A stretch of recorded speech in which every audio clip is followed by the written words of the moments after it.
Hey, Warden Defense Systems NSI class, and so I'm going to do another video here. This one's going to be about finger locks, locks in context, I think was kind of what we're talking about. But if you're not doing finger locks, you should be. I'm going to show you a simple drill for 4 of them at the end of this.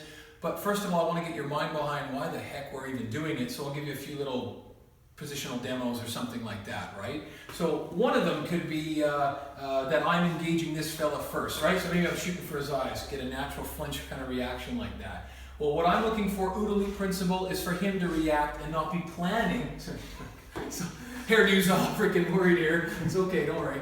And that I don't want him to be planning, I want him to be reacting to me. So in that context, as there it is, try to get that hit, well, he blocks it. Well, that automatically gives me a finger lock, right? In this case, a simple elbow straight to the head, and then on, you'll see that I can come up with a Z lock. But that could be in anything. He could be grabbing, pushing, pulling, maybe striking towards me or something like that. I could maybe collapse. But as I collapse inward, I need to come back out with a lock, right? So it's just a simple thing to think about. But there I am out. Remember, I'm stronger when I'm in closer to my body, not away. If I'm pressed really hard on that, versus if I'm in close to my body, it's a no-brainer as to how much more strength there is. That's great, but I don't want to be in a position where I'm still able to get hurt. Right? So I could then move him in any way, shape, or form, or take him down from there. The point is that I'm doing these finger locks. Go ahead, stand up. What else? Another context could even be in like stand-up grappling. So maybe we're in this kind of scenario. Well, now I'm looking to hit him, maybe across, with my head. Well, all he does is he puts his hand on my head. Well, as soon as he does that, I know where it is. And that automatically gives me something.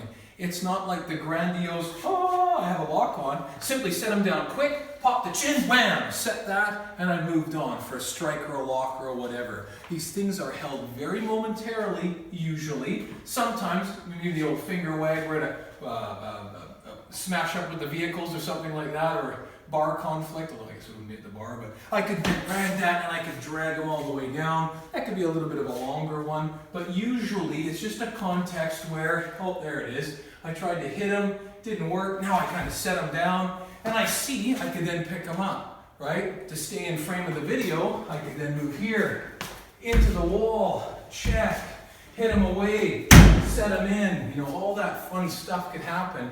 And really, that positional control allowed me to see 360 degrees, move him into another object. It's just great stuff. Not to mention, I don't know what you call this lock in your system, but there's going to be a lot of pressure here, but really, there does not have to be. 2 fingers worth of pressure, and 1 finger there. He can't move towards me, he can't move away. If it's too low, it's not safe. He could come and get me. If it's high enough, basically armpit height, he can't turn towards me, right? And that's all that there is. There's a setback and a takedown from there. There's all sorts of fun stuff. Only because you're learning how to do that properly. It's not about my strength, right? Because Ben, hairdo, is a very strong guy himself anyway. That's why he's on the video. So I'm going to show you a quick drill now as to how you can practice those. Okay, so 4 locks coming off of a simple slapping hand drill. So we can do this open hand, 1, 2, 3, and 4. This drill we use a lot in context because, of course, it can be done with stick, right? Just to start warming up and moving. It can be done empty-handed. It can be done on and on. But it's a frame of reference for you. So 1, slap, down and in. Well, I'm bending the knuckles across this line, right? That top line punching. All I'm doing is I'm bringing it to me and then pointing where I need it to go, down. There's a lot of finesse to this, but you should start to get it.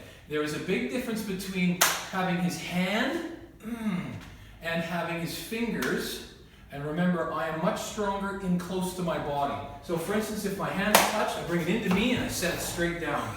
And in all honesty, that looked really harsh. It didn't hurt your fingers that much, but it certainly dropped you down. Would you agree? Yeah, exactly. So now 1, 2, my hands are touching this way. I'm actually going to rotate my palm around, which brings me to that kind of a bit of a Z lock, or I can keep my hand exactly where it is, move in there like that. Either way, these are momentary. It drops them down quick. You can see how positionally I can then move and take another lock, that type of idea, without being in the way. 1, 2, 3. Up top here, if I'm strong, I might be able to kind of turn that almost like a motorcycle or something like that. But realistically, I want to be able to not use strength. So I'm going to throw it back over his shoulder positionally and take him back, right? Which leaves him at a very big disadvantage. From there, I'm probably going to spin, pop the elbow or something like that. And then 4, 1, 2, 3, and 4. Super easy. Same knuckle line. Bend that as it comes out. Yeah, it really hyperextends that stuff. And then you move off and on from there. So a quick little drill. Of course, that's certainly not everything, the finite little points, but it should get you on your way to practicing that. So, thank you very much for watching this video. If you don't mind, subscribe by clicking that thing. There's a couple more videos. There's some firearms tactics. And go ahead and visit our web pages. Kelly Warden's got a great website with online training. That's wardendefense.com. We'll see you at the next video.